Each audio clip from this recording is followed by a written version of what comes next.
Ya, assalamualaikum warahmatullahi wabarakatuh. Asyhadu an la ilaha illallah, rabbi shrah li sadri wa yassir li amri wahlul 'uqdatam min lisani yafqahu qawli. Segala puji bagi Allah. Shalawat serta salam kepada Nabi Muhammad SAW serta sahabat pengikutnya, amin ya rabbal alamin. Ya, jalan perubahan dalam Islam. Ya, sejatinya kita masih memakai demokrasi ya, termasuk negeri-negeri muslim memakai demokrasi. Tapi apakah demokrasi membawa perubahan atau kesejahteraan? Pada faktanya tidak ya.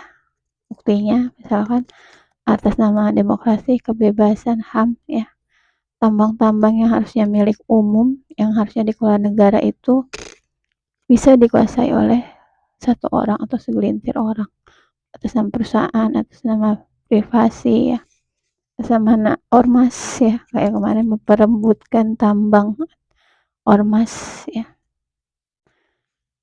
Ya, jadi tambang-tambang itu yang harusnya milik umum yang dikuasai oleh negara, yang hasilnya untuk rakyat, itu sekarang dikuasai oleh hanya segelintir orang. Makanya yang kaya ya itu saja. Seperti contohnya Papua ya. Papua itu kan emas ya, gunung emas, yang mana yang menguasai adalah perusahaan Freeport ya, yang mereka saja yang mengambil ya, yang menguasai itu emas ya. Terus batu bara ya, kalau di Kalimantan itu banyak ya kelihatan di laut-laut itu yang hitam-hitam itu batu bara, itu kebanyakan diambil orang asing ya. Dan akhirnya yang kaya itu saja. Apakah rakyat Indonesia sejahtera? Tidak gitu ya. Buktinya masih banyak meningkatnya angka kemiskinan, meningkatnya angka pengangguran ya, meningkatnya bunuh diri gitu ya, stres ya, karena ekonomi ya, itu karena tidak sejahtera. Banyak juga yang menjadi TKW ya, itu karena tidak sejahtera. Padahal kalau dilihat Indonesia itu adalah negeri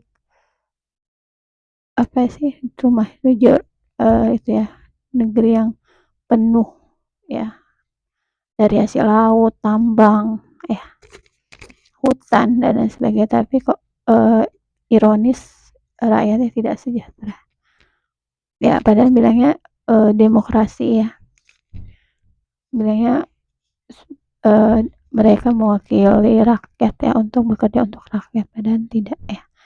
Jadi mereka bekerja untuk oligarki. Jadi sebenarnya demokrasi itu tidak akan membawa kepada perubahan, ketidaksejahteraan.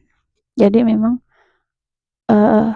harus ditinggalkan. Kenapa gitu? Karena memang demokrasi itu sistemnya kufur ya, buatan manusia. Yang mana dia lahir dari sistem ideologi kapitalis ya, yang berasal dari akidah sekuler, memisahkan agama dari kehidupan. Sehingga ketika kita memakai demokrasi itu tidak akan menimbulkan perubahan ya.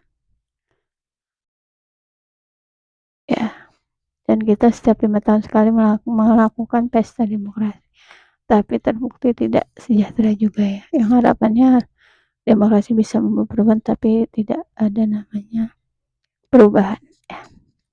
Jadi harusnya bagaimana ya? Jadi ya demokrasi harus ditinggalkan ya, karena dia tidak akan membawakan pada perubahan. Jadi perubahan itu hanya bisa diraih dengan Islam ya. Jadi ada 5 kunci dalam perubahan ya. Yang pertama adalah kesadaran pada realita yang buruk ya.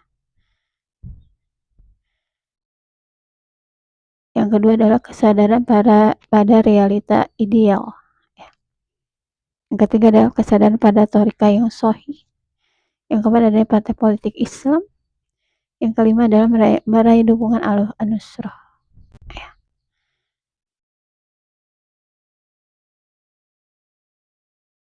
Jadi demokrasi itu bukan jalan perubahan ya, harusnya kita kembali kepada Islam, karena Islam itu kafah ya, ayyuhalladzina amanu fismi kafah, dan sempurna. Karena kita harus mengikuti Rasulullah. Terima kasih. Wassalamualaikum warahmatullahi wabarakatuh.